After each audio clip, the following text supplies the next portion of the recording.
Very happy. Okay, guys, we're looking at the societies that developed in the southern highlands of Peru. At this time, we have already very complex societies that have developed political integrations to the level of a state society. And I think we saw Tiwanaku first, right? Tiwanaku located on the southern edges of the lake. Who remembers the dates for Tiwanaku?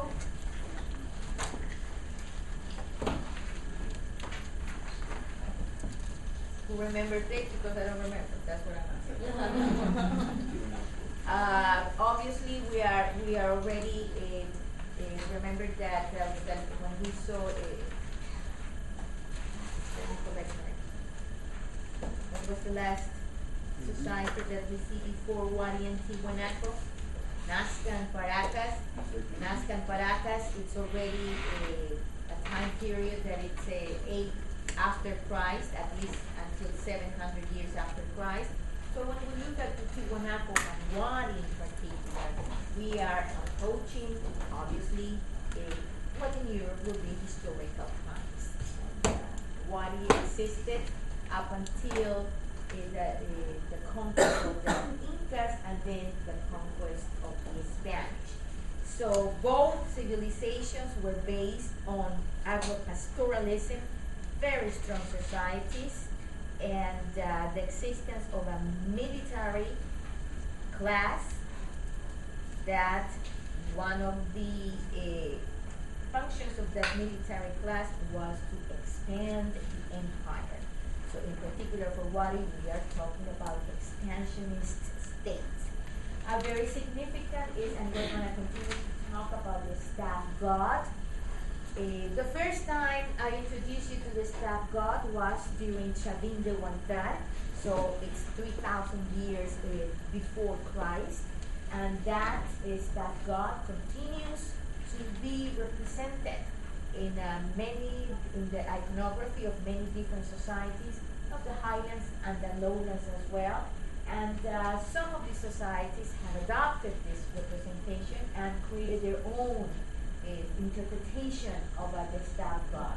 So this is the staff god for Tiwanaku, and a very, very similar, this is also for Tiwanaku, there's the staff god, right? You can see there, the elements coming from Chavin, and a very, very similar representation we are going to see in Wadi. So again, these are very complex agro-pastoral estates. The existence of mass production, very complex mass production. Every single cultural item is going to be mass produced now. And obviously, if you have mass production, it means that there is a very high populated working class. This working class is under the control of the elite. So Wadi in the southern highlands, it comprises a very large territory, but the majority of the investigations are concentrated in its capital, that it has the same name of Wadi. So the core of the Wadi city, it's an urban center, very, very complex urban center. It comprises at around 4 to 5 square kilometers, but that's the core. That is where the majority of the administrative and public buildings are located. And that core perhaps accommodated from 30 to 50,000 people. So we're talking about a highly populated center. And according to Michael Mosley, again, remember that when he's trying to define the appearance of the state, one of the indicators for him is the appearance of a specific style in the ceramics that he calls a corporate style. That means that its corporate style is directed by an elite, and this style is basically reflecting a specific ideology from that ideology obviously defined by this elite. So that corporate style appeared at around AD 600. So more or less, notice the dates. Nazca is starting to lose its hegemony at around 700 AD, right? So we have now these empires in the highlands that are starting to grow, that are starting to expand, and eventually, yes, they are going to exert influence in all of these areas along the coast as well. So this corporate style, again, ceramics, remember that archaeologists, we are completely devoted to the analysis and classification of ceramics because it does provide us first with a very good sequence of cultural change. And those ceramics have been divided into many different phases, and the two first ones, the phases are of ceramic development, are correlated with the creation of the state and political expansion and imperial consolidation. So we're talking about an expanded state, the use of a military force, and when this concept of imperial consolidation, it means that they were doing it through a warfare. And the last two phases obviously are associated with imperial collapse, and that is when the Incas conquest the Wadi area, and they absorb them directly into their control. So remember that what is the background for this, the cultural background of Wadi? Well, I'm not going to talk too much about all of the different cultural manifestations of the highlands, and we're just selecting what is the most representative, but obviously in the highlands, very similar as to what's happening along the coast. We have the formation of very, very complex systems, and these different polities, each one of them develop strong urban complexes, and each of these urban complexes, the foundations of those complexes was obviously agropastoral, that means agriculture, and herding of llamas and alpacas. Now remember that at this time period when we talk about agriculture, we're talking about an agriculture that was conducted not only in the lower valleys, but they have taken the slopes of the Andean, mountains through the system of terracing. That's very, very important. Terracing, as a matter of fact, and now new investigations suggest that terracing was one of the strategies used by Wadi in order to incorporate many different communities in nearby areas.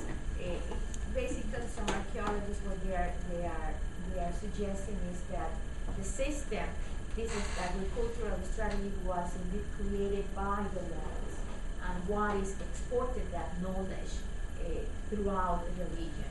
And so at some point, and we suspect that it's a little bit before AD 600, Wadi starts to take control of not only its own valley, but nearby valleys, and at AD 600, the Wadi has taken control of the large region that is known as the Ayacucho Basin.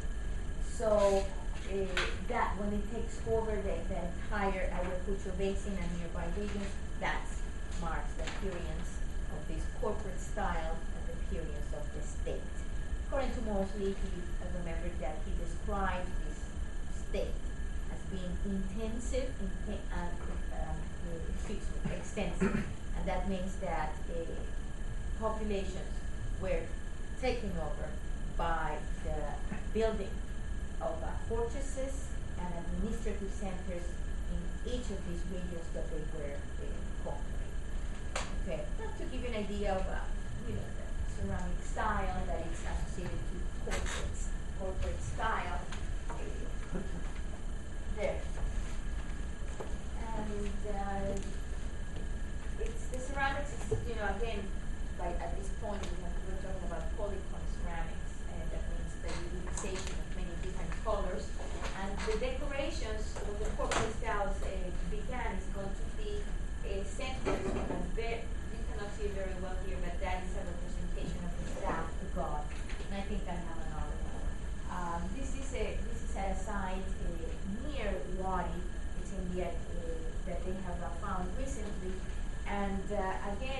what is it that the Peruvians are doing? But they're discovering tombs of lords, you know, in every single region. I guess that they decided to finally excavate. They have found 9 different burials. 9 different burials at this site. Each of them suggests the existence of powerful and competitive lords. So by now we know that we're talking about a ruling that is very much dynastic. You know, the heir of the throne was preferably the elder, and his elder, as what we know about the Incas is that the elders, you know, they practice a form of marriage that is known as polygyny. Okay, so this ceramic urns, very large. They are probably funerary urns, and I couldn't find a picture of these urns because they talk about them so much, and I say, you know, I still don't have a picture of it. But the main figure, the main decoration that these urns have is this, you know, a staff god, very very similar to the one depicted at the gateway of the sun in Bolivia, with the Tiwanaku culture. So this is very similar representation. That means it has a headdress, right, and with a staff in each hand. Sometimes you see it's a frontal figure. Sometimes you see it from a profile. But on the basis of form, that means that they compare these 2 figures, and they are very very similar in the way that the body has been drawn, and the different decorations around, and the staff that is holding in each hand. So archaeologists traditionally, they suggested that Tiwanaku, since it's earlier, or we have earlier evidence for Tiwanaku, had probably intruded into what. So basically, we're talking here about some sort of conflict in which the Wadi was taken completely over by Tiwanaku. Today, obviously, we know that that is incorrect, because when we look at these 2 polities, when we look at Tiwanaku and Wadi, basically we have not found any evidence of warfare between the 2. As a matter of fact, we know that each of them had their very well-defined territories. Each of them had influence over large areas within the highlands and along the coast, one to the north and another one to the south, and they were sharing a specific boundary, and in that boundary was a particular valley that is known as the Moquegua Valley. This valley is very rich in minerals, and they were both taking minerals from this valley. So today, what the interpretation that archaeologists are giving is that perhaps we are seeing different polities that have taken the same God, but they have produced different interpretations and use of that God. So they're both expansionist states, that is very clear, and they both spread over a large region, but no conflict, no evidence of conflict between the 2. So that's Peru here, right? That's Bolivia there, and this is where Tiwanaku was located, right? That's the lake of Titicaca. To the south of that lake is Tiwanaku, which is the civilization that we saw last week. Here is Wadi. So the influence of Wadi, remember that it's all the way from here up, and the influence of Tiwanaku is from here down. So that is Wadi there, and here's the Moquegua Valley, this valley, where they were both sharing different resources exploited in that valley. So, what was the sphere of influence for the Wadi? Remember that when we are talking about influence, first we try to define in the material culture what are the decorations, or what are the specific styles that start to appear throughout the region. That's how we detect influence. So when I say influence, it means that Wadi style in ceramics, in textiles, metallurgy, all of the sudden, we see that it appears in many different regions throughout the area. And slowly, those styles start to spread beyond and further beyond the original area of origin. So as I said, all of a sudden we see that those urns start to appear, and in particular the decoration of that urns starts to appear on pottery, textiles, metals, and objects that they are all associated with the elite. So you have here a very clear, perhaps, evidence that the elite, the higher classes, are appropriating a specific gods, a specific representation. So yes, at the sociological level, and when we look at economy and politics, it basically means that the elite has become very powerful, very influential. So it is very possible that that elite was associating themselves with a specific religion. When we have that, it basically means that the elite is forming their own dynastic rule. And that's when we had all of the time those ideas as that these monarchs, these emperors are the children of the gods, the sun, in this case, the sun and the moon. So slowly, a male deity, a male god appears, and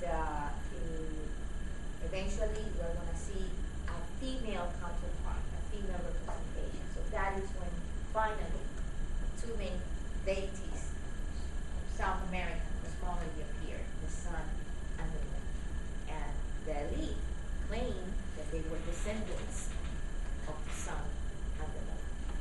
So oracles, obviously, remember that the first oracle that I introduced to you was the one found at Chabin de Huancar. So oracles were very important for South American society. So all of the temples now are going to have oracles. Wadi is going to create the most important oracles for the region, and that is the one that is located along the coast. Remember that Wadi is located in the highlands. So the most important oracle for the Wadi culture appears along the coast. That is when they are incorporating the coastal region into the empire, the Pachacamac. And this oracle continues to be important with the Incas after Wadi. So at the same time of the spread of these religious ideas, there is evidence of increased wealth at the site of Wadi. Wadi is becoming, they're building palaces, they're building administrative centers, they're building religious structures. So that is how, they consolidated, the elite consolidated its ruling. Some of the objects of Wadi and the keros continue to be very important. These are drinking vessels, usually for beer, chicha in particular, made out of maize, and beautiful representations of warriors and many other individuals from different aspects of society. Notice that yes, it continues to be polychrome, and yes, they are utilizing many different elements because, for example, in this one here, the eyes and they're made of a shell, and that's lapis lazuli, that is a sponge, and these are very small figurines, and that they were placed on grapes as offerings. Archaeologists found them in very large quantities. Keros, they are made in many different materials, in particular wood, clay, gold, and silver. And keros are found in the houses of the poor, but when they're found in the houses of the poor, they're very simple, they're made out of clay.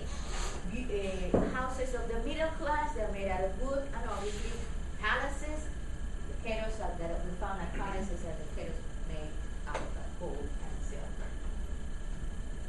Other objects, just to give you an idea of the diversity of objects that they are creating and the diversity of materials that they are utilizing. silver. This is a warrior.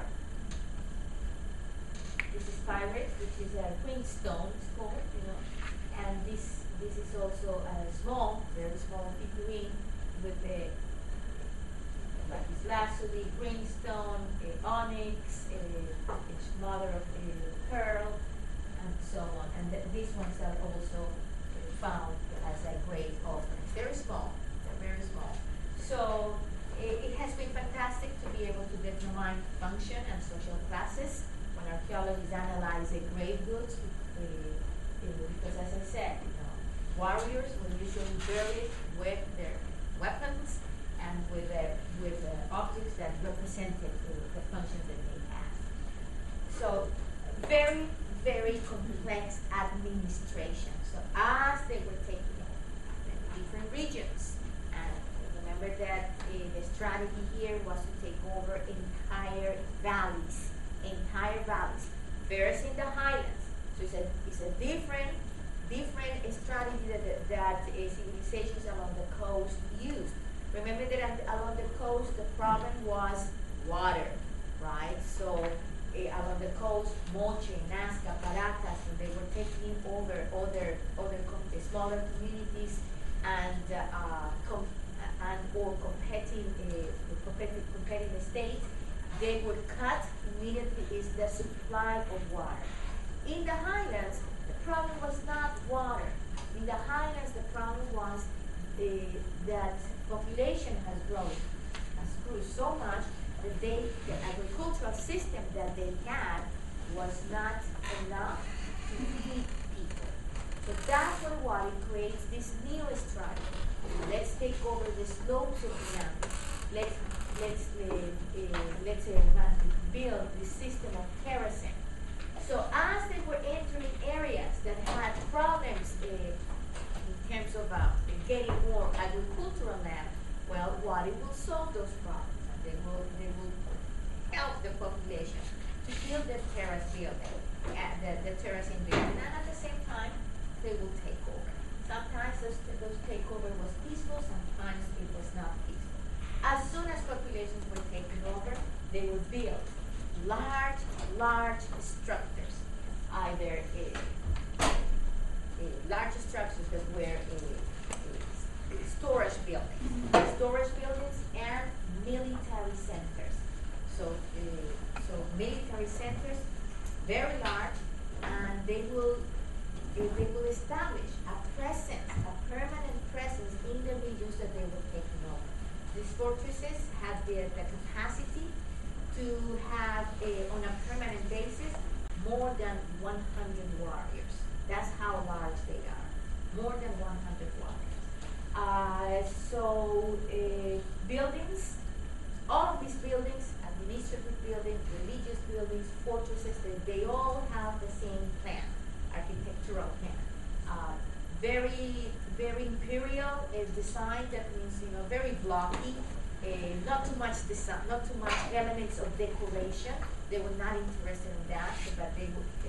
The main feature that they have is that they're very large, very simple, but with large capacity to store materials, to have a military personnel there, to transfer there a segment of the population that is going to oversee the work of the local population.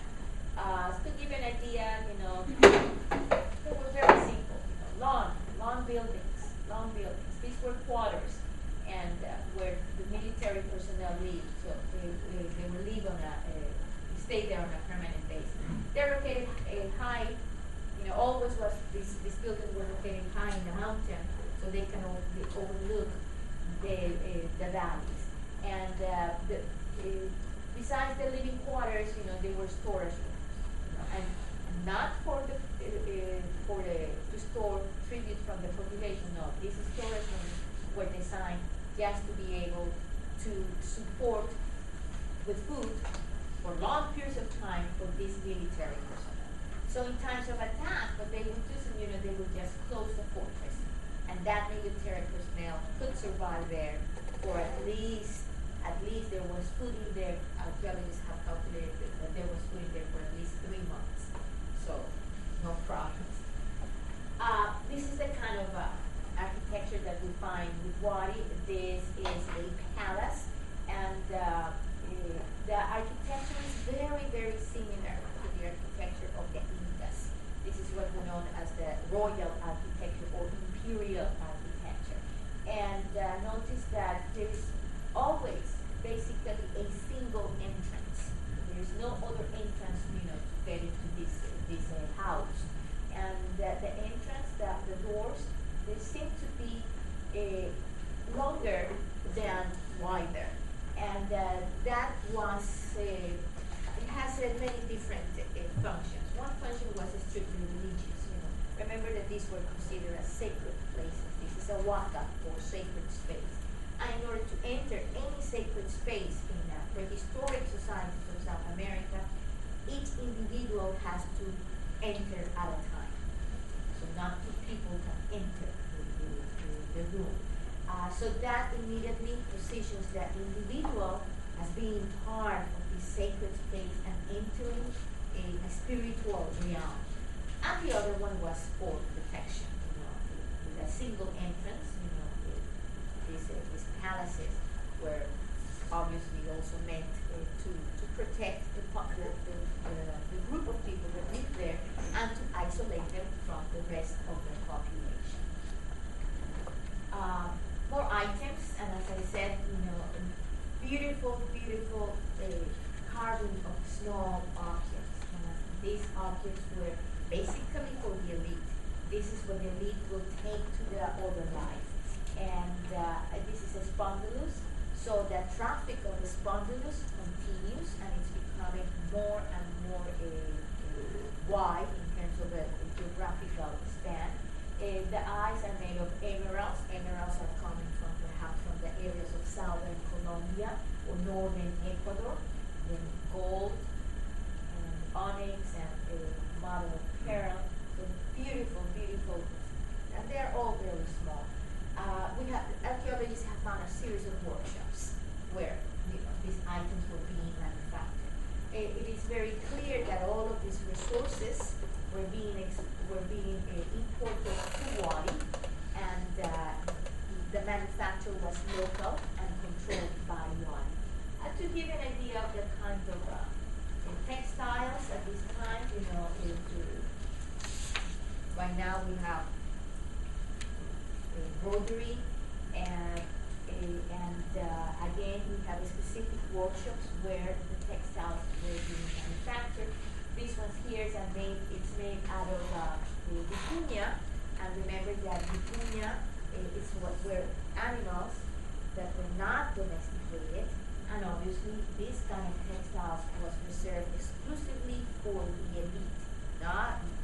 And when I say excuse me, this was reserved exclusively for the ruling families.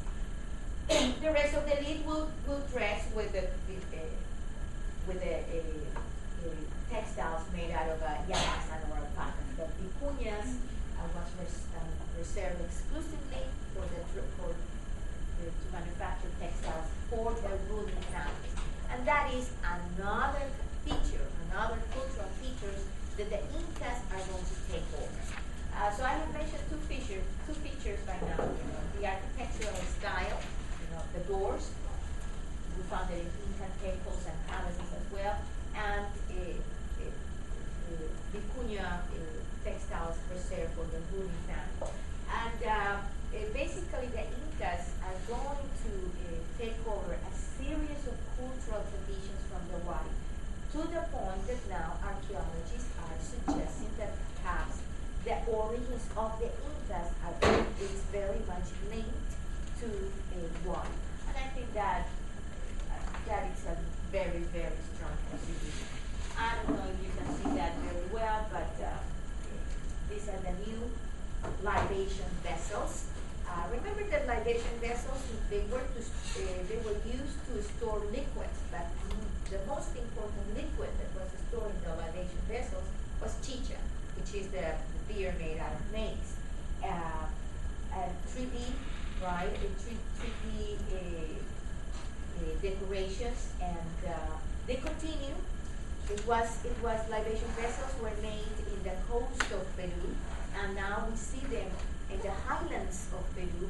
So it was a very important cultural element that was indeed adopted by many different cultures.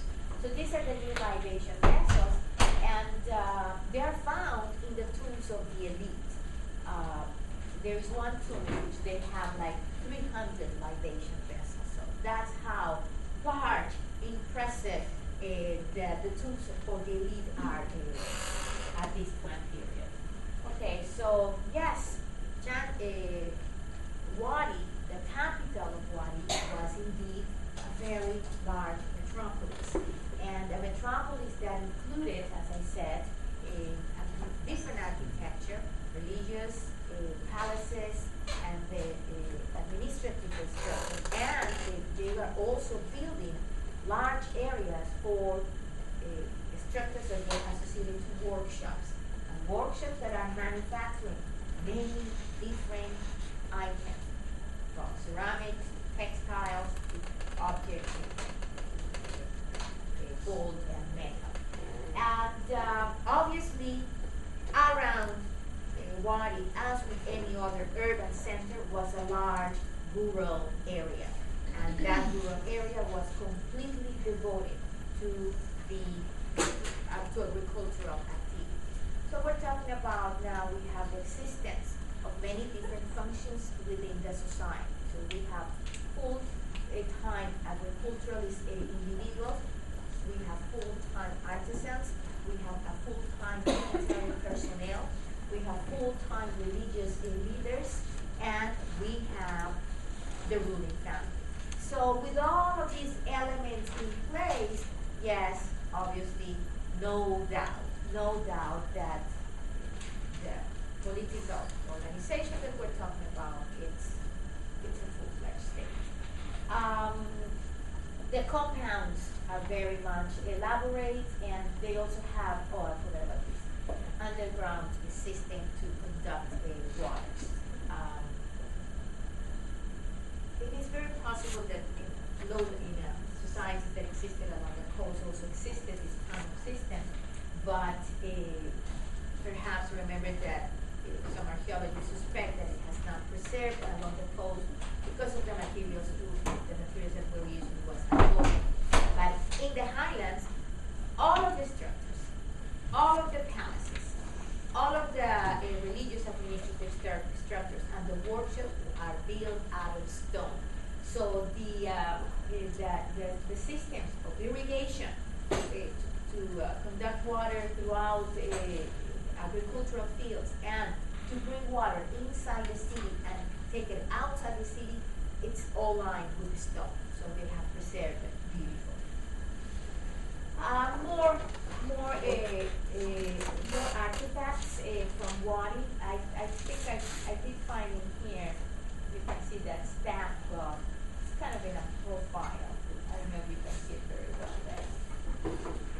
This is a site that has been excavated it's basically inside Wadi, and that's where they have found 9 graves of the elite, each individual with an incredible grave offerings. The kinds of hats that we saw in Tiwanaku, they continue, very similar but with different decorations. And I don't know if you can see it there very well. Can you see it? I think it's in a profile. But it's the same staff cloth. At first we saw in Chavin, it was reproduced in the lowlands, along the coast, and now we see it in Wadi and Tiwanaku. It's interesting because the Incas completely destroyed this. They imposed their own gods. Today, the area it's characterized by an impressive manufacture of ceramic objects.